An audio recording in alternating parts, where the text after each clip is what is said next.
हे हत्याकांड प्रकरण नेपाळ देशाच्या इतिहासातील सर्वात धक्कादायक, सर्वात भीतीदायक, सर्वात ब्रुटल आणि एक सस्पेन्सफुल हत्याकांड प्रकरण आहे. कहाणीच्या शेवटपर्यंत तुम्हा आम्हाला समजणारच नाहीये की ख्यातीची नेमकी हत्या कोणी केली होती. आणि मी पण तुम्हाला एक चॅलेंज देतो, शेवटपर्यंत तुम्ही फक्त अंदाजा लावून दाखवा की ख्यातीची हत्या नेमकी कोणी केली असेल. Hello everyone, this is Vijay and welcome back to the another case studied with me. मित्र हो, आज आपण नेपाळ या देशातील एका 19 वर्षाच्या मुलीची कहाणी पाहणार आहोत, जिचं नाव होतं ख्यातिश्रेष्ठा. ती ख्यातिश्रेष्ठा जी लहानपणी स्वप्न पाहत होती की तिला मोठं झाल्यानंतर पायलट होण्याची. But she was completely unknown that things की तिचं तेच लहानपणीचं स्वप्न पुढे भविष्यात जाऊन तिच्याच मृत्यूचं कारण बनणार होतं. परंतु ते कसं? तर या घटनेची सुरुवात होते नेपाळमधील काठमांडू या शहरामधून. या शहरामध्ये एक कुटुंब राहत होतं, श्रेष्ठा कुटुंब. एक होती ख्याती आणि ख्यातीचे आई बाबा, असे झाले 3 जण. आणि त्यांच्या घरामध्ये घरकाम करणारा त्यांचा एक नोकर पण होता, त्याचं नाव राम. जर रामला पकडलं ना तर 4 सदस्य यांच्या कुटुंबियामध्ये होते.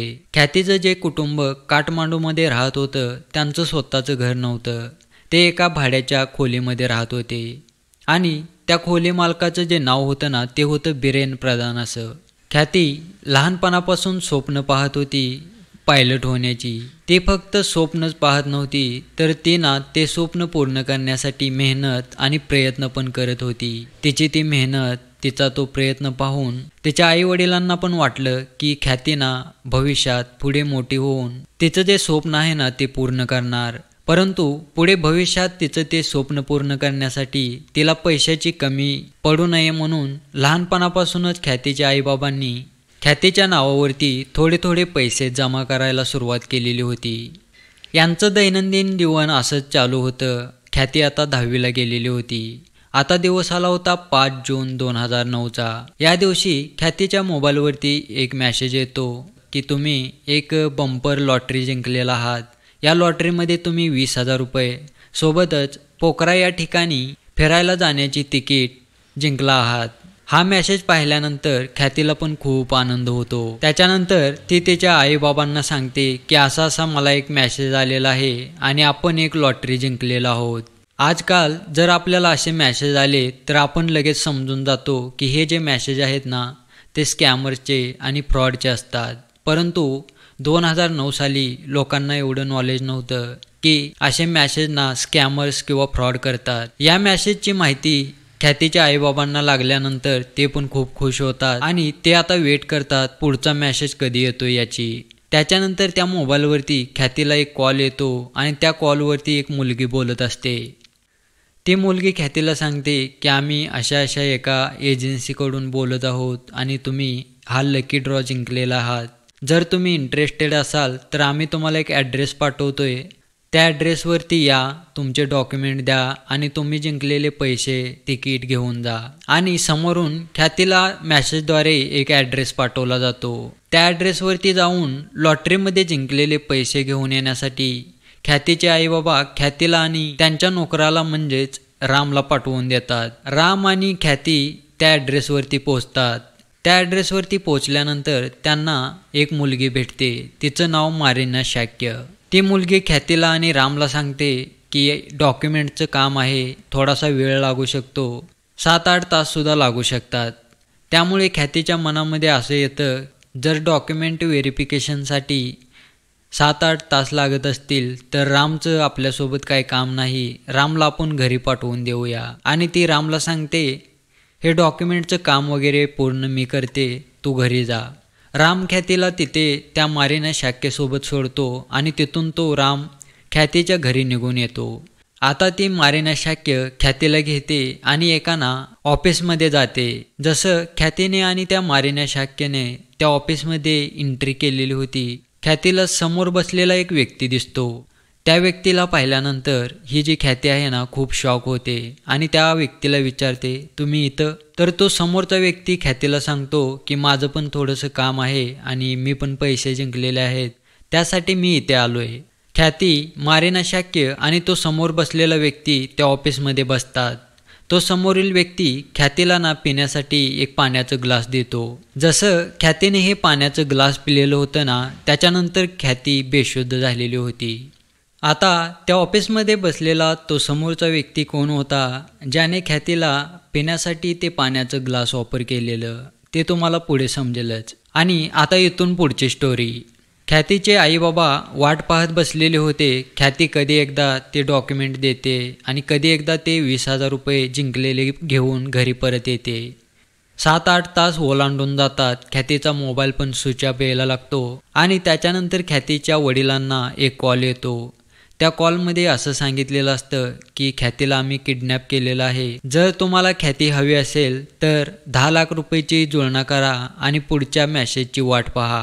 बाय चान्स जर तुम्ही या किडनॅपिंगची माहिती पोलिसांना वगैरे दिली तर ना आम्ही ख्यातीची हत्या करणार. त्यामुळे ख्यातीचे आईबाबा काय करतात, विचार करतात पोलिसांना आपण याच्याबद्दल कोणतीच गोष्ट सांगायची नाही. आपण 10 लाखाची जुळणा कुठून तरी करूया आणि त्या किडनॅपरला देऊन आपल्या मुलीला परत सोडवून घेऊन येऊया. जसं मी तुम्हाला सांगितलं होतं, ख्यातीच्या आईवडिलांनी लहानपणापासूनच ख्यातीसाठी थोडे थोडे पैसे जमा करायला सुरुवात केलेली होती. परंतु त्यांच्याकडे 10 लाख रुपये होत नव्हते. इकडून तिकडून थोड्या पैशाची जुळणा करून ते 10 लाख रुपये ॲडजस्ट करतात आणि आता वाट पाहतात किडनॅपरचा मेसेज कधी येतो याची. 3-4 दिवस ओलांडून गेल्यानंतर फायनली किडनॅपरचा मेसेज ख्यातीच्या बाबांना येतो. त्यामध्ये असं सांगितलेलं असतं, तुम्हाला ते 10 लाख रुपये घेऊन बुटवल या ठिकाणी यायचं आहे. ख्यातीचे आईबाबा आणि राम बुटवल या ठिकाणी ते 10 लाख रुपये घेऊन पोचतात. तिथे गेल्यानंतर किडनॅपरचा त्यांना मेसेज येतो आणि तो किडनॅपर सांगतो, तुम्हाला ते 10 लाख रुपये घेऊन बुटवल येथे नाही तर चितवन या ठिकाणी यायचं आहे. त्याच्यानंतर हे तिघेजण चितवन या ठिकाणी पोचतात. तिथे जाऊन किडनॅपरच्या मेसेजची वाट पाहतात आणि त्याच्यानंतर किडनॅपरकडून सांगितलं जातं की तुम्हाला ते पैसे घेऊन सोनवली या ठिकाणी यायचं आहे. आता यांना असा प्रश्न पडत होता की हा किडनॅपर एकदा इथे यायला सांगतोय, एकदा दुसऱ्या ठिकाणी, तिथून अजून तिसरं ठिकाण सांगतो आहे. तरी पण ते विचार न करता सोनवली या ठिकाणी पोचतात. सोनवली या ठिकाणी पोचल्यानंतर किडनॅपरचा त्यांना कॉल येतो आणि तो किडनॅपर सांगतो, तुम्हाला ते 10 लाख रुपये घेऊन आता दार्जिलिंगमध्ये यायचं आहे.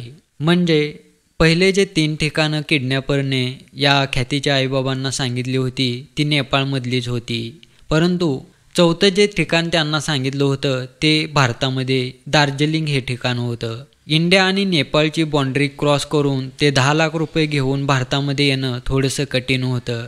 तरी पण ते धाडस करतात आणि दार्जिलिंगमध्ये पोहोचतात. त्यांना असं वाटत होतं कधी एकदा हे 10 लाख रुपये आपण त्या किडनॅपरला देतोय आणि कधी एकदा आपण आपल्या मुलीला म्हणजे ख्यातीला सोडवून घेतोय. प्रवास करून ते खूप थकलेले होते, परंतु त्यांच्याकडे अजून काही पर्याय पण नव्हता, कारण त्यांना त्या पैशापेक्षा आपली मुलगी महत्त्वाची होती. ते तिघेजण दार्जिलिंगमध्ये पोहोचल्यानंतर आता किडनॅपर ख्यातीच्या बाबांना सांगतो की आता जे पुढचं ठिकाण मी तुम्हाला सांगतो आहे तिथे तुम्ही फक्त रामला पाठवून द्यायचं आहे आणि तुम्ही दोघं तुमच्या घरी जायचं आहे. किडनॅपरच्या ज्या या मागण्या होत्या ना, त्याला हे ख्यातीचे आईबाबा विरोध पण करू शकत नव्हते, कारण त्यांना या गोष्टीची भीती वाटत होती की आपण जर या किडनॅपरला विरोध केला तर तो किडनॅपर आपल्या ख्यातीची हत्या करेल. त्यामुळे त्या किडनॅपरची मागणी ते मान्य करतात आणि ख्यातीचे आईबाबा परत नेपाळमध्ये येतात. सोबतच त्या किडनॅपरने रामला नेपाळमधील काकरभिट्टा या ठिकाणी बोलावलं होतं. राम तो 10 लाख रुपये घेऊन काकरभिट्टा या ठिकाणी पोचल्यानंतर वाट पाहतो किडनॅपरचा मेसेज कधी येतो याची.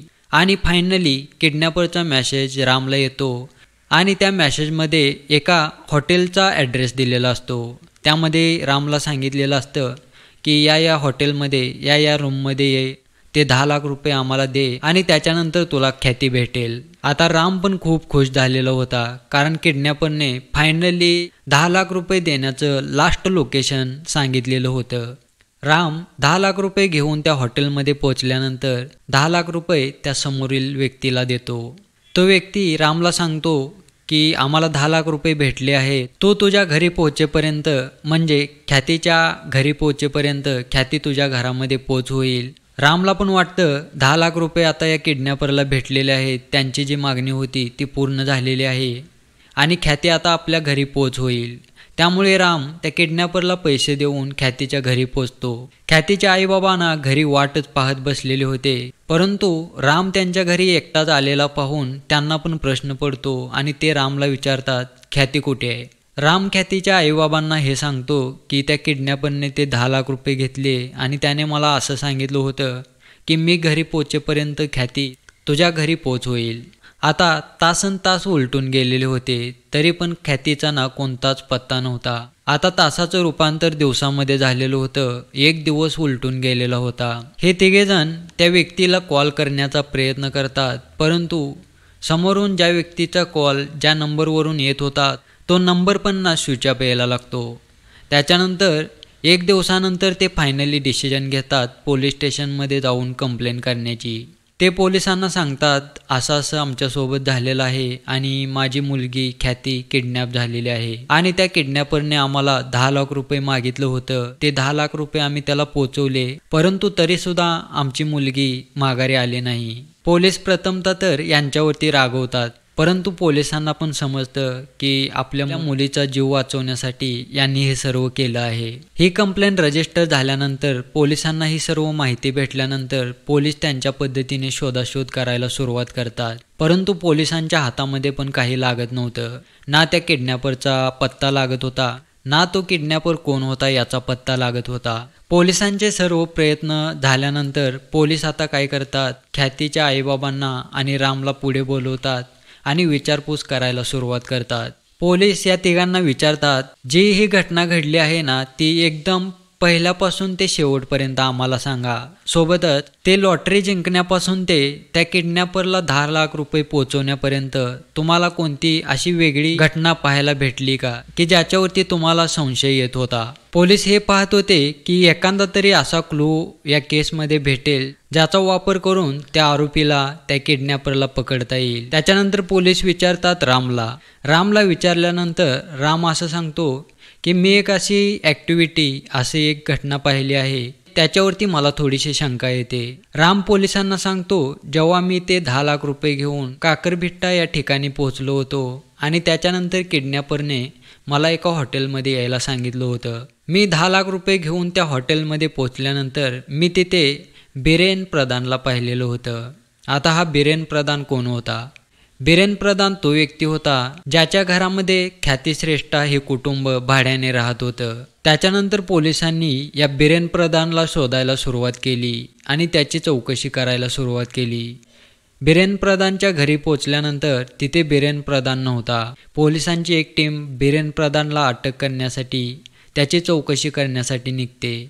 बिरेन प्रधानला पकडलं जातं. पोलीस स्टेशनमध्ये आल्यानंतर बिरेन प्रधानची चौकशी होते, परंतु बिरेन प्रधान काहीच सांगत नव्हता. प्रत्येक प्रश्नाची ती एकदम अचूक अशी उत्तरं देत होता.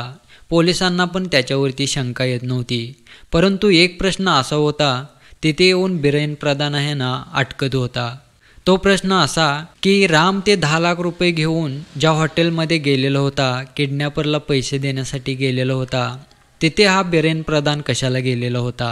त्याची चौकशी सुरू असतानाच ख्यातिश्रेष्ठाच्या किडनॅपिंगची बातमी संपूर्ण नेपाळमध्ये पसरली होती. लोक हे जाणून घेऊ पाहत होते की नेमकी ख्याती कुठे गेली, तिचं किडनॅप कोणी केलं आणि तिच्यासोबत काय झालं आणि अजूनपर्यंत ख्याती बेपत्ता कशी आहे. त्याच्यानंतर काठमांडू शहरामधील जंगलामध्ये काही लोकांना माणसाच्या शरीराचे तुकडे भेटायला सुरुवात होते. ते लोक पोलिसांकडे कंप्लेंट करतात की असं या जंगलामध्ये माणसाच्या शरीराचे तुकडे पाहायला भेटत आहेत. त्याच्यानंतर पोलीस ते तुकडे गोळा करतात. ते तुकडे एवढ्या वाईट अवस्थेमध्ये होते की त्या तुकड्यांवरून हे ओळखणं इम्पॉसिबल होतं की नेमके ते तुकडे कोणाच्या शरीराचे आहेत. आणि मेन म्हणजे त्या तुकड्यामध्ये डोक्याचा जो भाग आहे तो भेटतच नव्हता.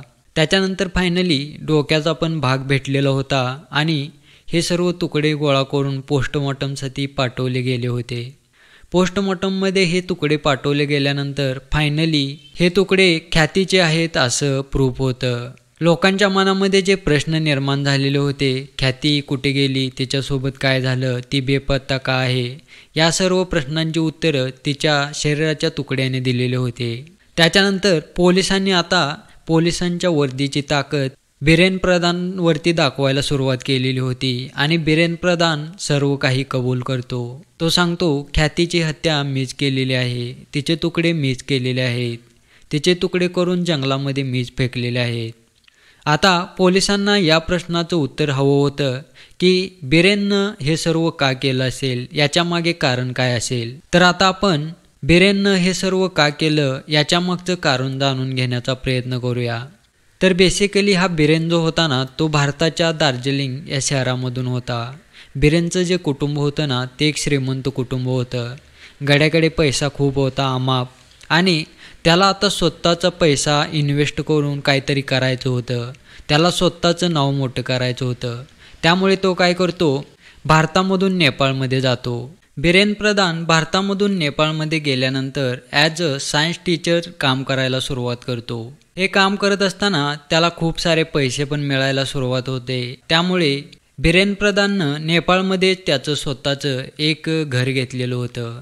त्या घरामध्ये 4-5 रूम होत्या आणि त्या 4-5 रूममधल्या काही रूमा त्याने भाड्याने दिल्या होत्या आणि त्याच भाड्याने दिलेल्या रूममध्ये ख्यातीचं परिवार पण राहत होतं.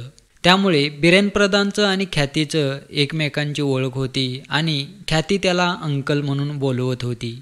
आता याच्यानंतर प्रॉब्लेम असा होतो, बिरेन प्रधानला मटक्याचं व्यसन लागतं. हे व्यसन लागल्यानंतर प्रथमतः तर त्याला ना खूप सारे मटक्यातून पैसे येतात, म्हणजे तो पैसे जिंकतो. पुढे जाऊन त्याला मटक्याचं एवढं खतरनाक व्यसन लागलेलं होतं की त्याने जिंकलेले पैसे त्या मटक्यामध्ये घालवतो. त्याच्यानंतर तो कर्ज काढून पण मटका लावत असतो. त्याच्या अंगावरती एवढं कर्ज होतं की त्याने जे नेपाळमध्ये घर विकत घेतलं होतं तो पण घर विकतो.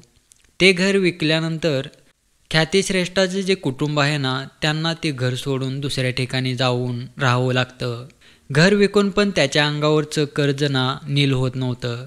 त्यामुळे आता त्याला त्याच्या अंगावरचं कर्ज फेडण्यासाठी पैशांची गरज होती. त्यामुळे तो वेगवेगळ्या लोकांकडे जाऊन पैसे मागत होता, कर्ज मागत होता. त्याच्यानंतर एके दिवशी हा बिरेन प्रधान ख्यातिश्रेष्ठाच्या बाबाकडे जातो आणि त्यांना सांगतो, थोडी मला पैशाची तुम्ही मदत करा. परंतु ख्यातीचे बाबा त्याला सांगतात की माझ्या मुलीला 10वी झाल्यानंतर दुसऱ्या ठिकाणी म्हणजे बाहेरच्या देशामध्ये शिकायला पाठवायचं आहे. मग हा बिरेन प्रधान ख्यातीच्या बाबांना विचारतो, जर बाहेर देशामध्ये शिक्षण घ्यायचं असेल तर खूप सारे पैसे लागतात आणि खूप साऱ्या पैशांची गरज असते आणि तुमच्याकडून हे सारे पैसे कुठून येणार. ख्यातीचे बाबा त्याला सांगतात की आम्ही लहानपणापासूनच ख्यातीच्या नावावरती थोडे थोडे पैसे साठवून ठेवलेले आहेत आणि ते पैसे फक्त तिच्या शिक्षणासाठी आहेत. त्यामुळे आम्ही तुम्हाला मदत करू शकत नाही. त्याच्यानंतर थोड्या दिवसाने या बिरेनच्या मनामध्ये एक अशी आयडिया येते, आपण तिथे कर्ज घ्यायला गेलेलो होतो, परंतु आपण आता एक आयडिया करूया, आपण ख्यातीला किडनॅप करूया. त्याच्यानंतर ख्यातीच्या आईबाबांकडून आपण पैसे मागूया. प्लॅनिंगनुसार बिरेन ख्यातीच्या मोबाईलवरती तो SMS पाठवतो की तुम्ही अशी लॉटरी जिंकलेला आहात, 20,000 रुपये जिंकलेला आहात आणि पोखरा या ठिकाणी फिरायला जाण्याची तिकीट पण जिंकलेलं आहात. ख्याती जेव्हा त्या ऑफिसमध्ये गेलेली होती, बिरेननं ख्यातीला ते पाण्याचं ग्लास ऑफर केलेलं होतं. त्या ग्लासच्या पाण्यामध्ये त्याने ना बेशुद्ध होण्याचं औषध घातलेलं होतं. जसं ख्यातीने हे पाणी पिलं ती बेशुद्ध झाली. त्याच्यानंतर पुढच्या काही तासातच त्याने ख्यातीचा गळा दाबून हत्या केलेली होती. हत्या केल्यानंतर तिच्या शरीराला तो आहे असा बाहेर टाकू शकत नव्हता. त्यामुळे त्याने ख्यातीच्या शरीराचे तुकडे केले आणि जंगलामध्ये फेकून दिले. बिरेननं जे ख्यातीसोबत केलेलं कांड आहे ते संपूर्ण नेपाळमध्ये समजलेलं होतं. लोक आंदोलन करत होते, रस्त्यावरती उतरत होते आणि लोकांची एकच मागणी होती, ख्यातीसोबत असं काम करणाऱ्या, ख्यातीची हत्या करणाऱ्या या आरोपीला फक्त आमच्या ताब्यामध्ये द्या. आमच्याकडे कोर्टाचा निकाल, कोर्टाचा निर्णय वाट पाहण्याची वेळ नाही आहे. लोकांना असं वाटत होतं बिरेननं जे कृत्य केलेलं आहे ना, त्याची शिक्षा म्हणून त्याला फाशी व्हायला हवी. परंतु बिरेनला अटक झाल्यानंतर कोर्टाने त्याला 48 वर्षाची शिक्षा ठोठावली आणि बिरेनला मदत करणारी जी मारिना शॅक्य मुलगी होती तिला 20 वर्षाची शिक्षा ठोठावली. तर अशा पद्धतीने ना ही घटना इथेच समाप्त होते. आय होप तुम्हाला संपूर्ण घटना समजली असेल. भेटूया आपण पुढच्या एका नवीन व्हिडिओमध्ये. तोपर्यंत स्वस्त राहा, मस्त राहा, मजेत राहा. स्वतःबरोबर तुमच्या फॅमिलीची पण काळजी घ्या. धन्यवाद.